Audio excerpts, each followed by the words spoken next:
Ala unabbi'ukum bi khairi a'malikum.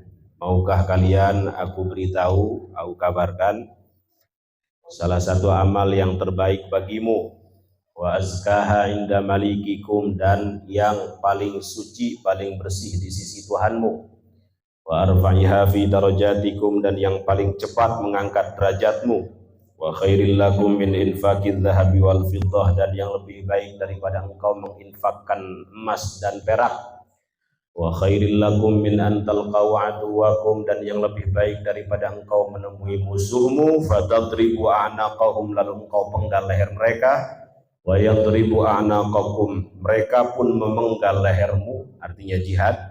Qalu bala ya Rasulullah. Para sahabat penasaran, apa amalan terbaik itu, apa amalan istimewa itu? Rasulullah Shallallahu Alaihi Wasallam menjawab, zikrullah ya azza wa jalla. Amalan terbaik itu adalah zikir kepada Allah Subhanahu wa Ta'ala. Ya, berantem sama mik. Ini pakai mik yang mana nih ceritanya? Pakai ini aja. Karena itu Rasulullah Shallallahu Alaihi Wasallam memberikan satu tanda perbedaan orang yang hidup dan orang yang mati adalah orang yang selalu dan terus-menerus berzikir kepada Allah Subhanahu wa Ta'ala. Rasulullah Shallallahu Alaihi Wasallam bersabda, "Matsalul ladzi yadhkuru rabbahu wal ladzi la yadhkuru rabbahu kamatsalil hayy wal mayyit." Perumpamaan orang yang zikir kepada Allah dan orang yang tidak berzikir kepada Allah adalah sebagaimana perumpamaan orang yang hidup dan mati. Karena itu ada seorang ulama besar dari kalangan tabi'in bernama Al-Imam Tsabbit Al-Bunani mengatakan, aku tahu kapan Allah Subhanahu wa Ta'ala ingat kepadaku, yaitu ketika aku berzikir kepadanya.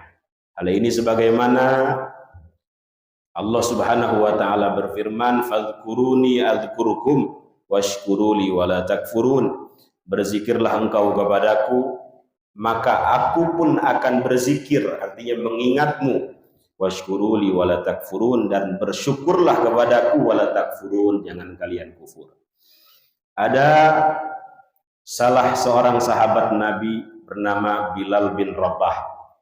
Ketika beliau dipanggang oleh orang-orang kafir karena beriman kepada Rasulullah Shallallahu Alaihi Wasallam, secara medis beliau seharusnya mati, seharusnya meninggal, dilempar, diinjak, dipanggang di terik tengah matahari.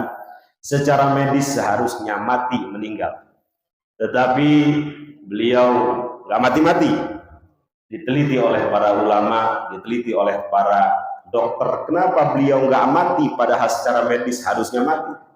Ternyata beliau tidak lepas zikir kepada Allah Subhanahu wa Ta'ala, keluar dari lisannya ahadul ahad, ahadul ahad, ahadul ahad. Itu yang kemudian membuat beliau kuat, the belief of zikir gitu ya. The belief of mukjizat daripada zikrullah. Kemudian Rasulullah Shallallahu Alaihi Wasallam pernah ditanya atau pernah menyampaikan, ya Rasulullah, ayyul a'mal ahabbu ilallah. Wahai Rasulullah, amal apa yang paling disukai, dicintai oleh Allah Subhanahu wa Ta'ala? Kemudian Rasulullah Shallallahu Alaihi Wasallam menjawab, antamut walisanuka ratbun bidzikrillah. Engkau mati, engkau meninggal sementara lisanmu basah berzikir kepada Allah Subhanahu wa Ta'ala. Mudah-mudahan hadirnya kita di sini dengan berzikir, beristighosah, kita menjadi orang yang selalu diingat oleh Allah Subhanahu wa Ta'ala. Kita selalu dijauhkan dari hal-hal yang tidak kita inginkan, dari bala, fitnah, mara bahaya. Sebagaimana dikatakan oleh Sayyiduna Mu'ad bin Jabal, ma min syai'in anja min adzabillah min dzikrillah. Tidak ada sesuatu yang paling menyelamatkan dari siksa Allah, dari azab Allah, dari bala Allah, dari fitnah selain daripada zikrullah. Segala sesuatu yang mengingatkan kepada Allah adalah zikir, termasuk mengajar, dakwah.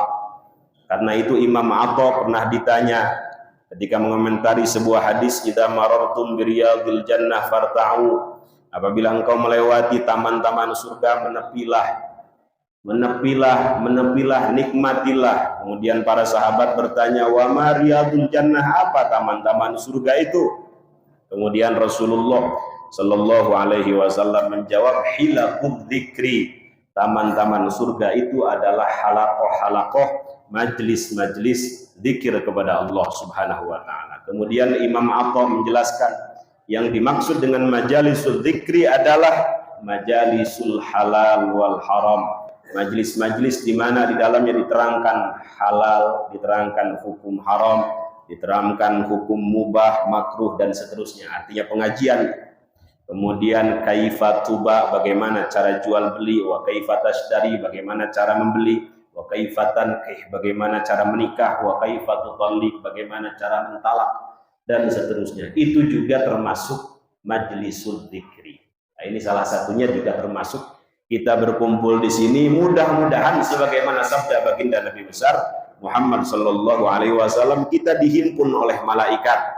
La yaq'udu qaumun yadhkurunallaha ta'ala illa haffathumul malaikah. Malaikat menaungi kita. Kalau malaikat mengamini doa-doa kita, insyaallah makbul.